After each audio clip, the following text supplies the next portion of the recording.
Question number हमारा 6 है, KG publication की बुक से कॉस्ट अकाउंटिंग। हमारा है मशीन आवर रेट, जो टॉपिक चल रहा है। प्लेलिस्ट में सारी वीडियो ऐड है।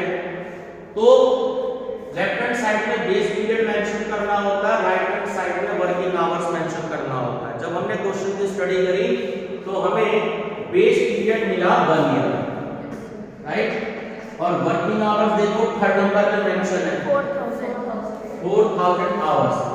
बिना इसके क्वेश्चंस आपका सॉल्व नहीं हो सकता, तो ये बात आपको ध्यान रखनी है। एक ये बात मैंने बता रखी है तुम्हें। दो तरीके के इसके चार्जेस होते हैं। एक तो होता है आपके स्टैंडिंग चार्जेस, ठीक है ना। तो हम स्टैंडिंग चार्जेस की बात करते हैं। 3-4 लाइन में तो ज्यादा लेंगे क्वेश्चन लेंगे, तो 3-4 लाइन छोड़ करके हम यहाँ पर वेरिएबल चार्जेस या मशीन एक्सपेंसेस भी हम यहाँ पर लिख देते हैं, ठीक। टाइम बचाने के लिए तो यही है कि जो आइटम जहां पर आए उसको हम वहीं पे लिख लें। क्योंकि कुछ स्टूडेंट्स क्या है कि वेरिएबल के आइटम पहले लिख देते हैं या स्टैंडिंग के आइटम पहले लिख देते हैं। मैं बताता हूं कि जो आइटम जहां जाता है उसको वहीं पे लिख दें, जिससे हमारा टाइम बच जाए। फर्स्ट नंबर में क्या है, कॉस्ट ऑफ मशीन और estimated scrap value after the starting of the useful life of 9 years, ठीक है। मतलब जब 8700 रुपए जो ये कंडीशन है यानी डेप्रिसिएशन की है ना। Yes sir. तो 8700 की तो वो मशीन थी, जब 9 साल उसको यूज कर लिया, उसकी लाइफ कितनी थी 9 साल। तो जब डिवाइडेड बाय कितना हो गया 9 लाइफ ईयर्स में, स्क्रैप वैल्यू को माइनस कर लो। जब हम उसको बेचेंगे या उसकी स्क्रैप वैल्यू में कीमत कितनी रहेगी 9 साल के बाद 3700 से माइनस कर दो 2000, ठीक है। 2000 आपकी वैल्यू है।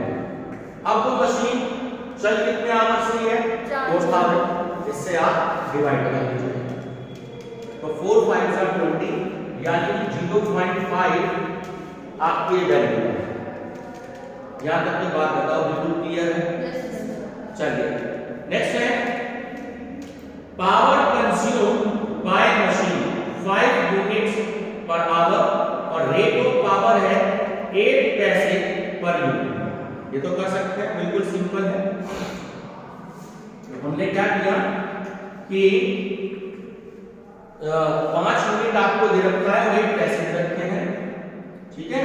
तो 5 यूनिट्स की 0.08 यहाँ मिस्टेक हो जाती है, तो इसका प्राचीन खासकर आप ध्यान रखें जो कंफ्यूज रहती है, ठीक। तो 0.8 से मल्टीप्लाई कर देंगे, बोलो क्या वैल्यू है 0.4।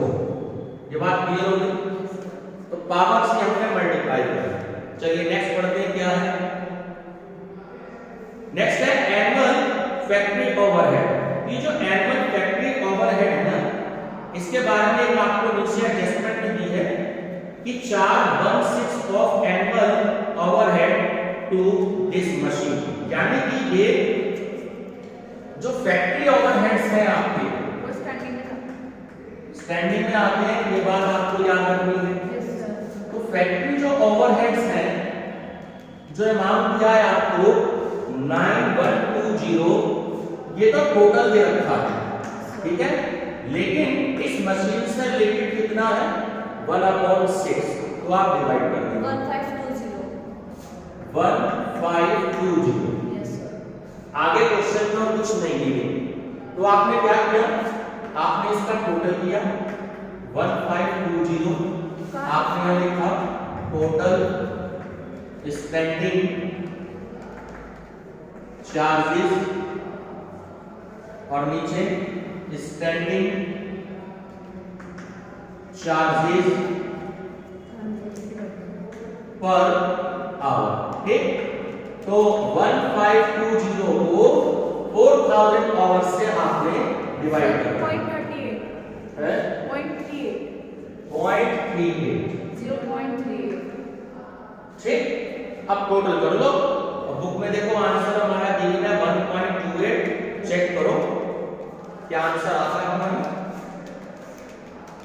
यस सर 128 1.2 ये आपका आंसर है। इसे हमने लिख दिया MHR मशीन आवर रेट। बहुत अच्छा क्वेश्चन है, बहुत इजी क्वेश्चन है।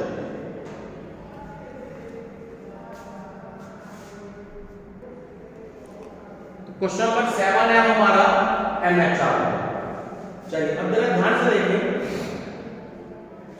There are from the following particulars calculate machine hour। तो फर्स्ट नंबर पे ही आपको गिवन है cost of machine, estimated life. अब यहाँ पे देखो इन्होंने आपको ईयर्स नहीं दे रखे हैं, ठीक है। तो 15,000 आपको आवर्स देते हैं। ये बात क्लियर हो गई।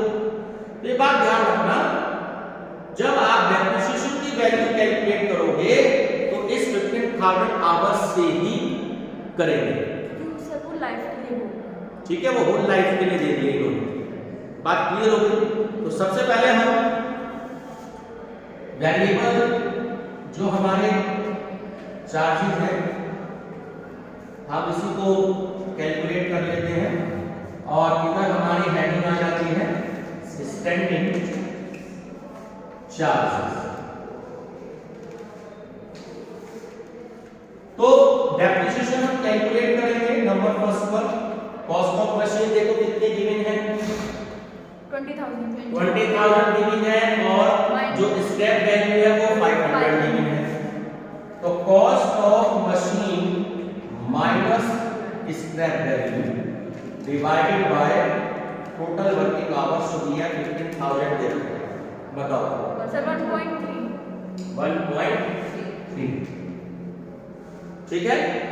अब फोर्थ नंबर पर गिवन है estimated working hours per annum. तो पर एनम की बात कर रहा है, तो हमारा जो बेस पीरियड हो गया वो कितना हो गया 1 ईयर, और जो हमारे वर्किंग आवर्स हो गए वो हो गए हमारे 2000 आवर्स।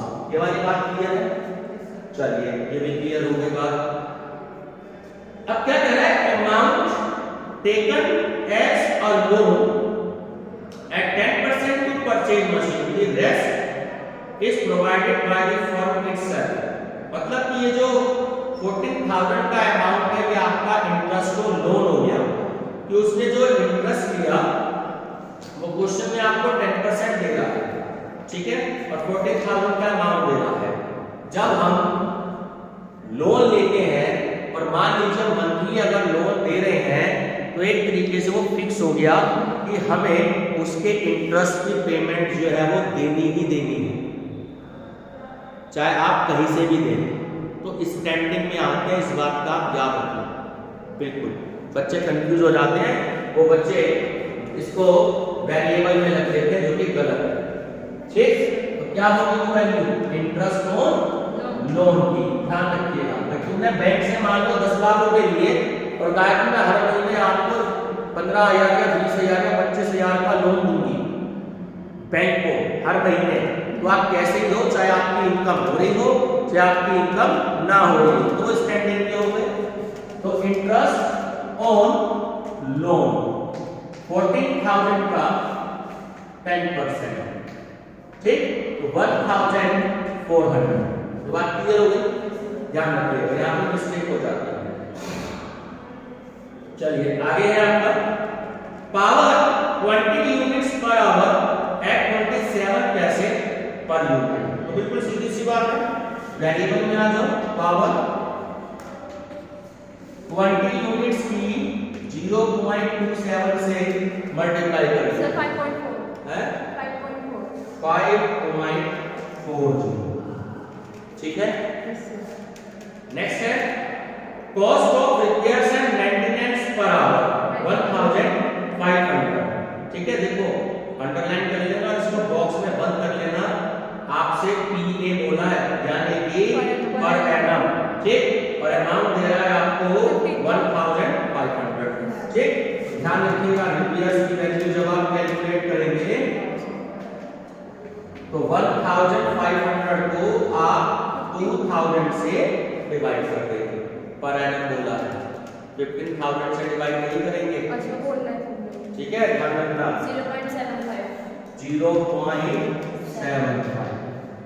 चलिए नेक्स्ट है number of operators looking after 3 other machine also, यानी कि जो 2 ऑपरेटर हैं वो 3 मशीनों को और देखते हैं।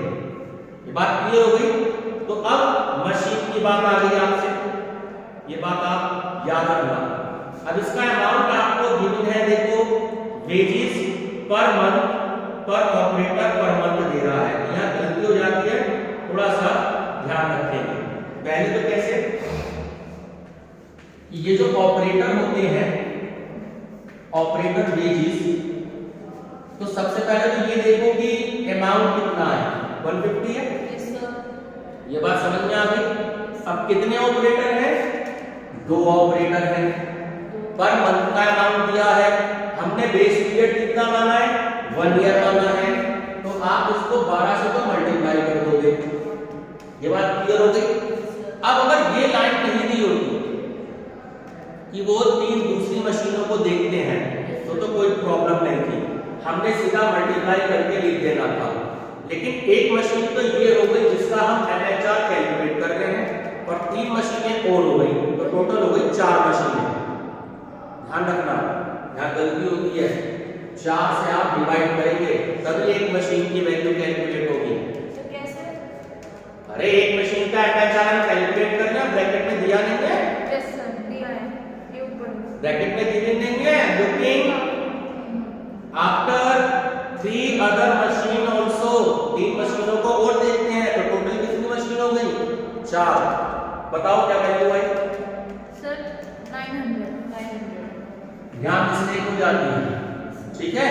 चलिए नेक्स्ट है overhead chargeable to the machine per month.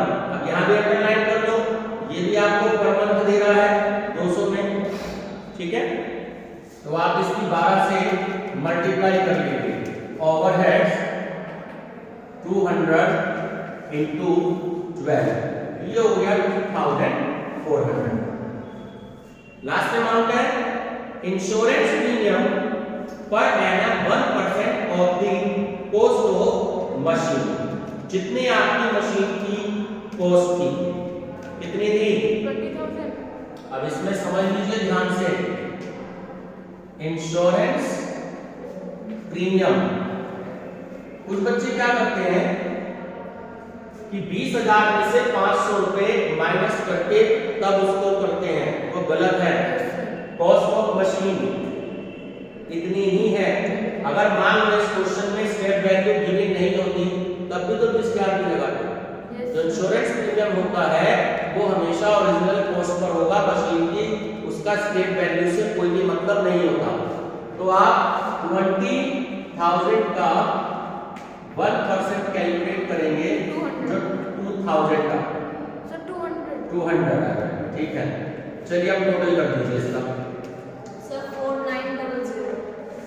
4900 क्या अमाउंट आ गया, टोटल स्टैंडिंग चार्जेस, ठीक। इसके बाद स्टैंडिंग चार्जेस पर आवर, तो आपने 4,900 को 2,000 आवर्स से डिवाइड कर दिया। सर 2.45। 2.45 अब नीचे टोटल कर लो। और सर आंसर आया 9.90। 9.90 यही है। यस सर, 9.9 सर 9.9 है। एक ही बात है, 9.9 और 9.90 सर में इसलिए अंतर मैंने है। बोला 9.9 ये आपका आंसर है, 9.9 या 9.90, ठीक। तो बहुत इंपॉर्टेंट न्यूमेरिकल है, इसकी प्रैक्टिस आप जरूर कर लें।